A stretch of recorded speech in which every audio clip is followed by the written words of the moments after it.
Gente, então, primeiro eu gostaria de agradecer essa oportunidade. É sempre muito bom poder compartilhar das nossas experiências, compartilhar um pouquinho do que a gente sabe, aprender, né, com esse tanto de gente que depois vai ter acesso e com vocês que estão aqui. Eu gosto muito de interação, e infelizmente a nossa interação tem que ser assim agora, né, online. Sim.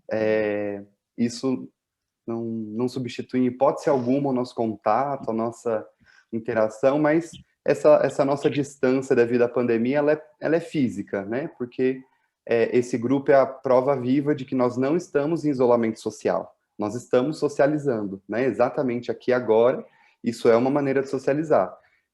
Mas fisicamente nós estamos separados. Mas mesmo que online, é um prazer muito grande estar aqui, é um prazer muito grande estar vendo vocês, o que é diferente também, porque eu estou acostumado nas minhas reuniões, nas aulas, a maioria dos alunos ficam de câmera fechada.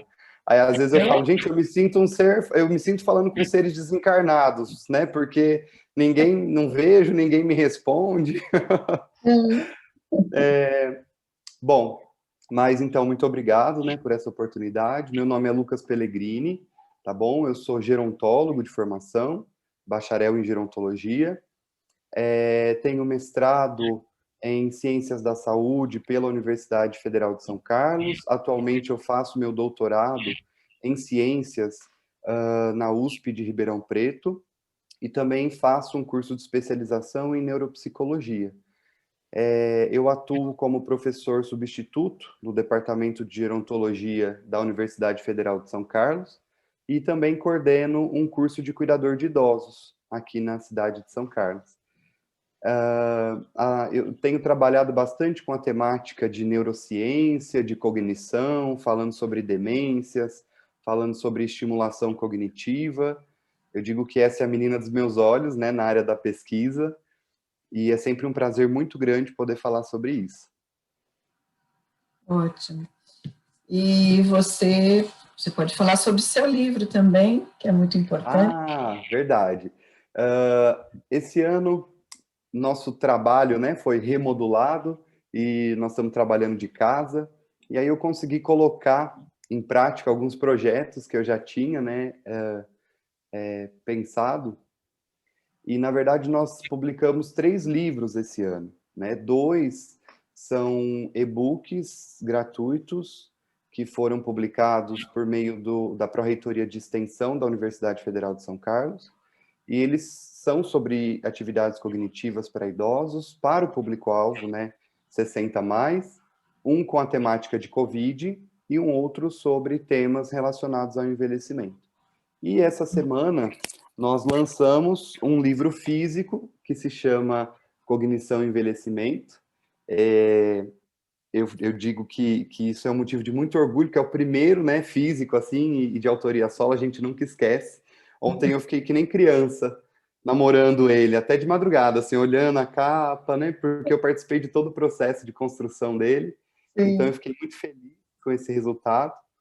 E nesse livro a gente fala um pouquinho sobre cognição, sobre envelhecimento, sobre oficinas de estimulação cognitiva, e tem uma segunda parte que é só com atividades, tem mais de 90 propostas de atividades cognitivas para serem realizadas. Eu sei que vocês estão anotando aí, né, Carlota e Célia? Eu conversei com ele antes de vocês chegarem sobre este livro, se seria adequado para vocês adquirirem. Assim, opa,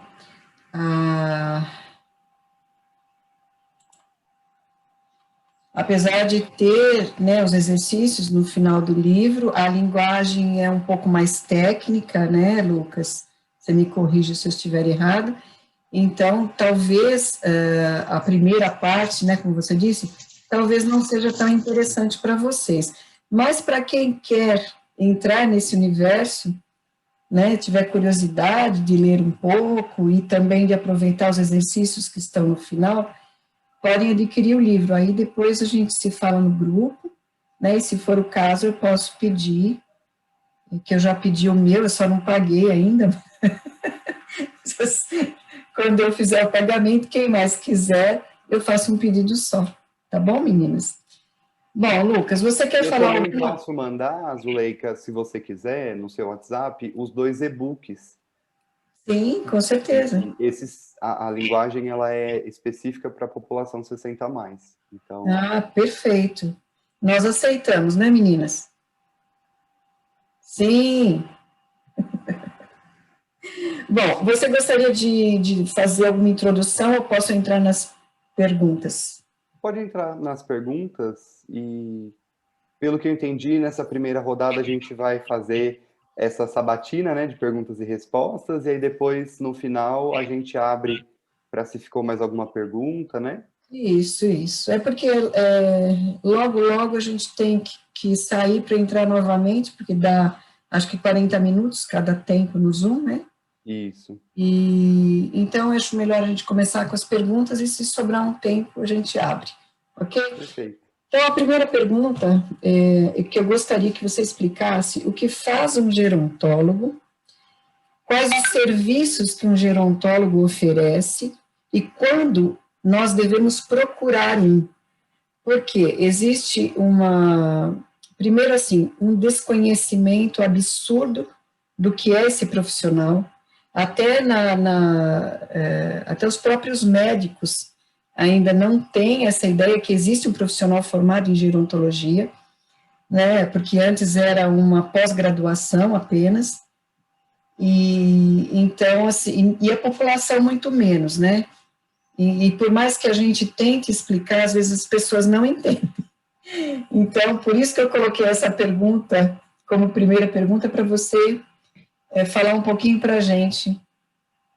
Você tem as perguntas aí, né? Então, Sim, tem sim. tá. Então, Perfeito. por favor. Certo.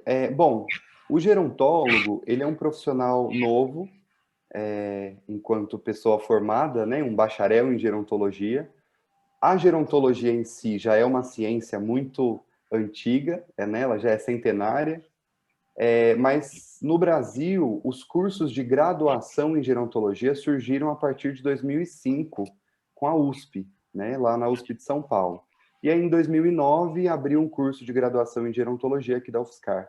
Então, esse curso, ele forma o bacharel em gerontologia, ou o gerontólogo, né, que é um profissional, de maneira geral, que possui as habilidades e as competências necessárias para trabalhar com absolutamente qualquer coisa, né, qualquer área que envolva o processo de envelhecimento.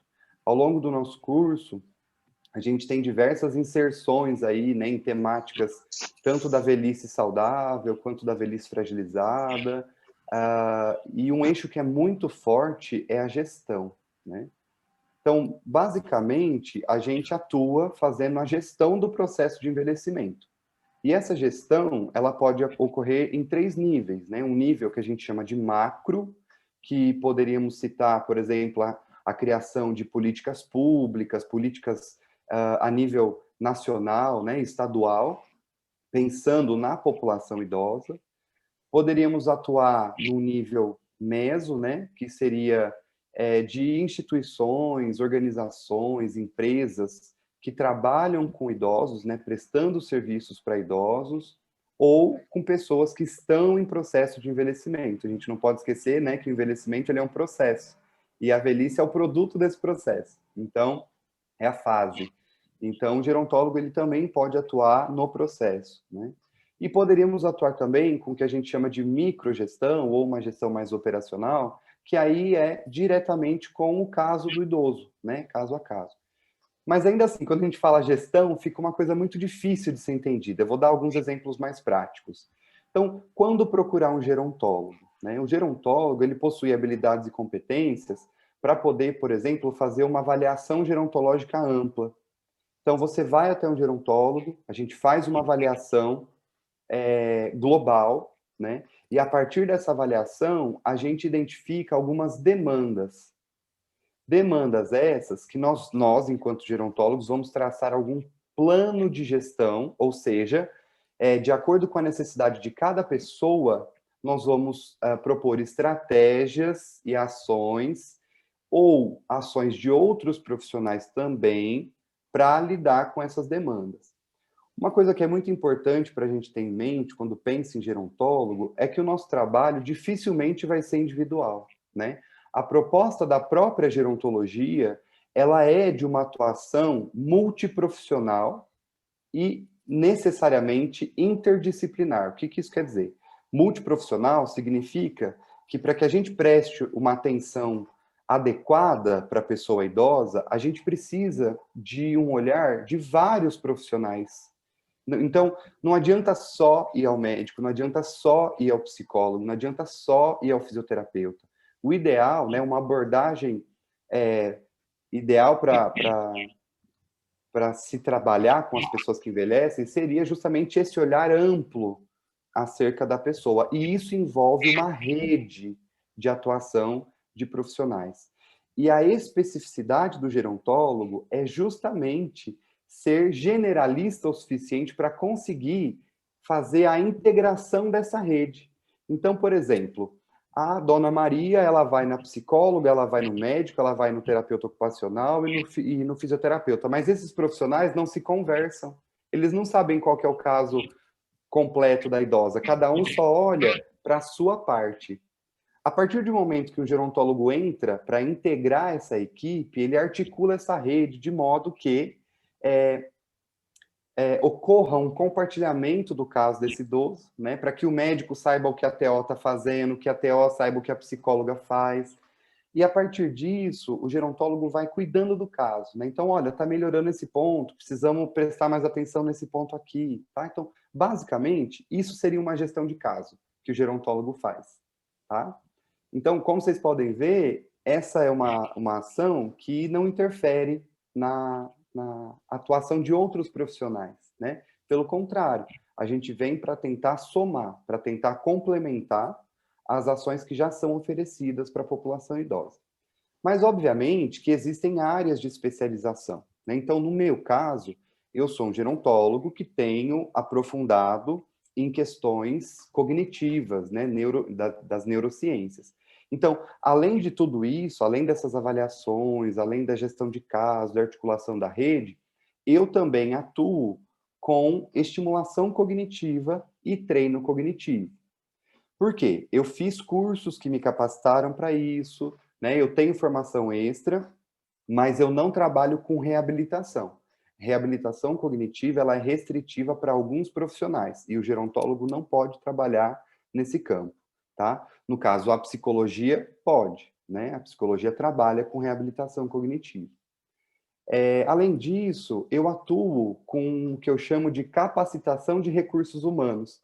Então, eu trabalho dando palestras, eu trabalho dando cursos, né, mini cursos, para outras pessoas que desejam adentrar essa área maravilhosa, né, do conhecimento sobre o processo de envelhecimento e se capacitar para dar estimulação cognitiva, para poder formar cuidadores de idosos, também capacito cuidador de idosos, né? Uma das coisas que eu costumo falar para os meus alunos aqui da UFSCar é que para uma área que você quer atuar na gerontologia, basta você gostar daquela área. Então, de repente, você fala assim, eu gosto de moda. Ótimo, você como gerontólogo consegue trabalhar com moda e idoso, né? Você consegue atuar, por exemplo, numa empresa fazendo estudos e desenvolvendo produtos que sejam adaptados, acessíveis, confortáveis, ortopédicos, enfim. É um leque de possibilidades de atuação muito grande.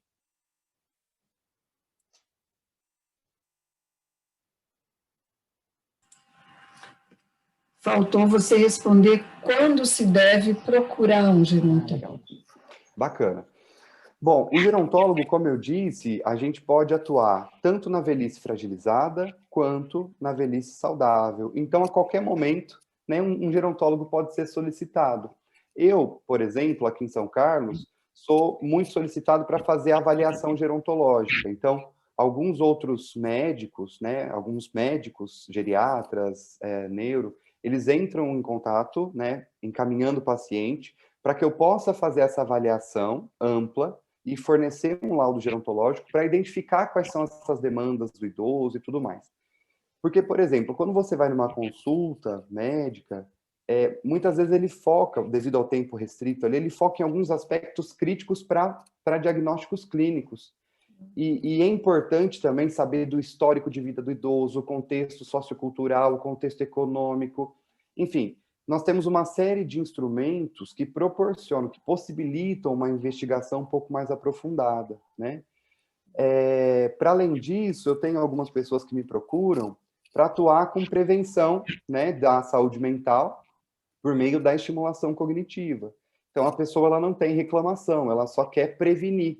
Então, ela me procura e fala, olha, eu quero atuar, eu quero fazer atividades para prevenir, né? Eles falam, prevenir o Alzheimer, que é o grande medo, né? Pouco, A gente pode atuar com isso também. Então, na verdade, assim, não tem um momento certo de procurar um gerontólogo. A qualquer momento, vocês podem procurar um gerontólogo, pode solicitar o serviço do gerontólogo, seja com avaliação, seja com a gestão de caso, seja com ações mais específicas, né, que o gerontólogo pode trabalhar. Eu tenho uma amiga gerontóloga, por exemplo, que ela é sexóloga também, ela se especializou em sexologia, então ela tem grupos que trabalham sobre esse tema. Então, isso é muito legal, né? Sim, muito interessante. É um leque enorme, né, de possibilidades. Muito, muito grande. Bom, então vamos passar para a segunda pergunta. A memória, quando devemos nos preocupar com ela? O que é normal e o que é patológico? Ótimo. Nas falhas de memória. Essa é uma pergunta, uma excelente pergunta, né, na verdade, porque a gente fica muito aflito com esse tema, memória, justamente por conta da visibilidade que o Alzheimer tem, né, atualmente na mídia, e não só a visibilidade, mas também o estereótipo que está por trás do Alzheimer, de achar que a pessoa com Alzheimer não tem qualidade de vida, que a vida acabou, enfim. Então a gente tem muito medo. E qualquer coisinha que já acontece com a memória, a gente já fica preocupado, né? Ah, meu Deus, estou com Alzheimer, ou né, já preciso correr. Então, na verdade, pessoal, conforme a gente envelhece, existe um declínio esperado em alguns domínios da memória, né? Em alguns tipos, na verdade, de memória. Então, a memória, ela é um domínio cognitivo. E este domínio, ele possui alguns tipos. Então, nós temos uma memória que é uma memória episódica, que a gente chama, né? Memória episódica seria aquela que a gente consegue associar um tempo e espaço. Então, se eu perguntar para vocês, o que vocês almoçaram hoje? Possivelmente vocês vão se lembrar, e essa é uma memória episódica, né? O que vocês fizeram no domingo? Vocês também vão se lembrar, e isso também é uma memória episódica. Nós temos um outro tipo de memória que se chama memória semântica. Essa memória é a memória sobre o nosso conhecimento acerca do mundo, né? Vamos assim dizer. A gente sabe a informação, só que não consegue associar um tempo e espaço preciso. Então, por exemplo, se eu perguntar para vocês qual que é a capital do Brasil, vocês vão saber me responder, possivelmente, que é Brasília. Mas se eu perguntar para vocês quando e onde vocês aprenderam isso, possivelmente, né, vocês não vão ter essa memória tão explícita do local e da data. O local possivelmente vai ser escola, né? Mas aí não vai dar para saber se foi primeira série, segundo, terceiro ano. Por quê? Vocês simplesmente sabem essa informação. Ela já perdeu essa associação de tempo e espaço. Então, isso é uma memória semântica. Nós temos alguns tipos de memória também. Antes disso, outra declarativa seria uma memória de trabalho ou memória operacional. Então, imaginem que vocês estão lendo um livro, né? E vocês precisam, enquanto estão lendo aquele livro, manter a informação daquele livro, né, das personagens e tudo mais, para conseguir entender, né, o conteúdo do livro. Então, esse tipo de armazenamento, enquanto você executa algum trabalho, se chama memória de trabalho. Tá? Nós temos alguns outros tipos de memória, por exemplo, que a gente não declara, não consegue falar sobre ela. Então, se eu perguntar para vocês, como que faz para andar de bicicleta? Vocês vão me dizer assim, Lucas, você sobe na bicicleta e sai pedalando, né? Mas isso não expressa, né, absolutamente como que é, porque tem, por exemplo, fatores como o equilíbrio que estão envolvidos nesse processo também que a gente não consegue descrever como que a gente guardou na memória o equilíbrio, né? Então, esse tipo de memória chama-se memória de procedimento.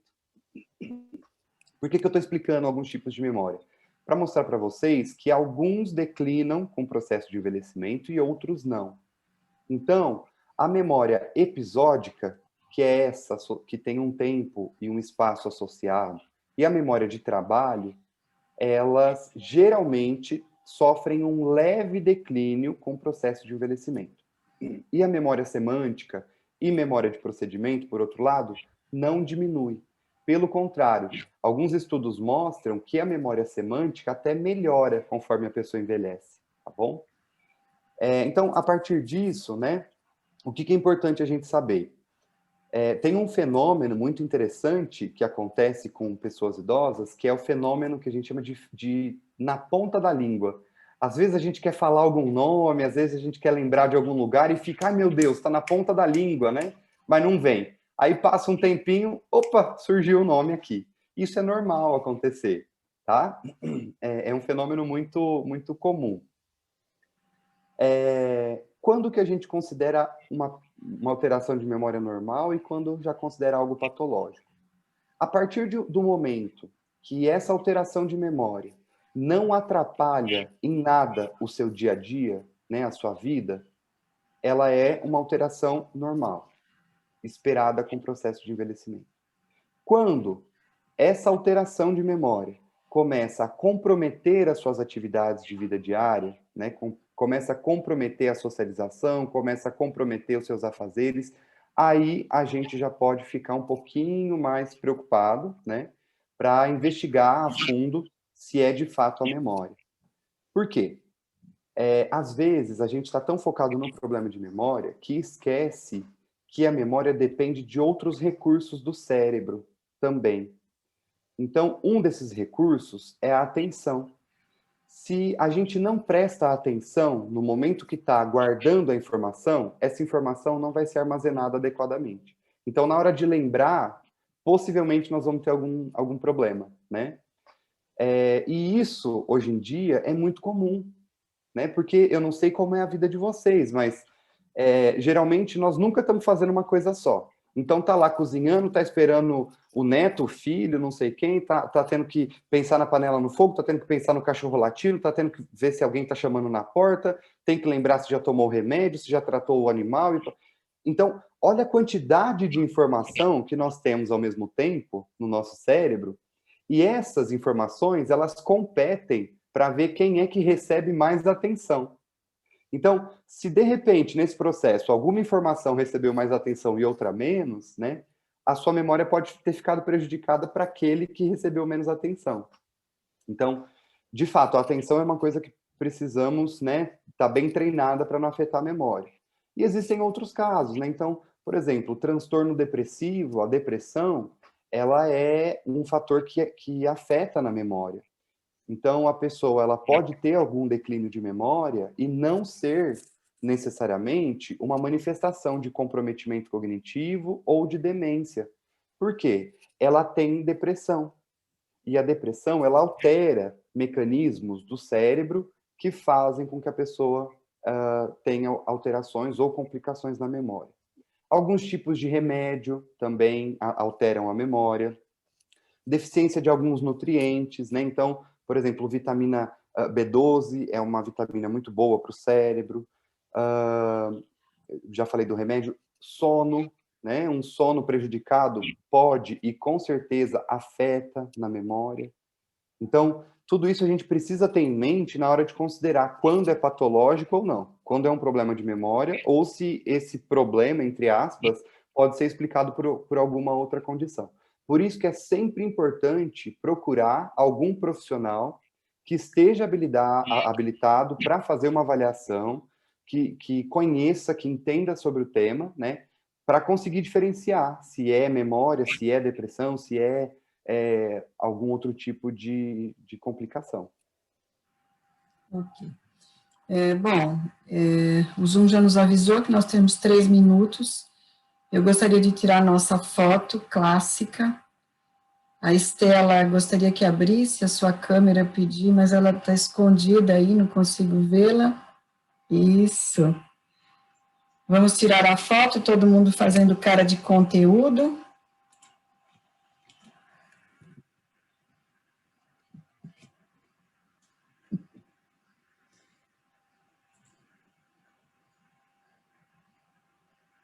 Espera aí, meninas.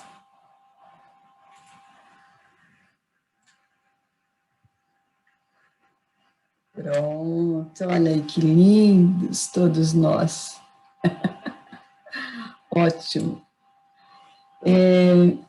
Eu acho que vou fazer mais uma pergunta e depois a gente sai para voltar pelo mesmo link, ok? A falta de concentração tem relação com ansiedade? Sim, ela tem relação com ansiedade, mas é importante que a gente entenda que tipo de ansiedade a gente está falando, né? Então, no caso, o transtorno de ansiedade é uma condição patológica, vamos assim dizer, mas nós temos também aquela nossa ansiedade do dia a dia, que é normal e a gente, inclusive, precisa dela para sobreviver. Ela é adaptativa, né? Mas em se tratando do transtorno de ansiedade, sim, ele altera a concentração, porque uma das principais regiões afetadas no transtorno de ansiedade é a região pré-frontal do cérebro e a região da amígdala, né? E essas são regiões que competem, por exemplo, a amígdala ela compete com a nossa concentração, porque a amígdala ela está associada a perigo, a reação, então é como se fosse aquela nossa reação de luta ou fuga, né?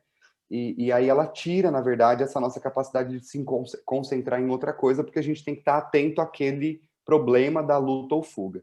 E com relação ao córtex pré-frontal, que também sofre uma diminuição da ativação no transtorno de ansiedade, é esse córtex que é responsável pelo controle executivo de todas as nossas funções do cérebro, inclusive o da concentração. Então, na verdade, são mecanismos neuronais que competem ali, e por isso, sim, a ansiedade, ela interfere na concentração. Ok, então vamos sair antes que nos derrubem? Falta 1 minuto, então, saindo e voltando pelo mesmo link. Até já. Combinado, até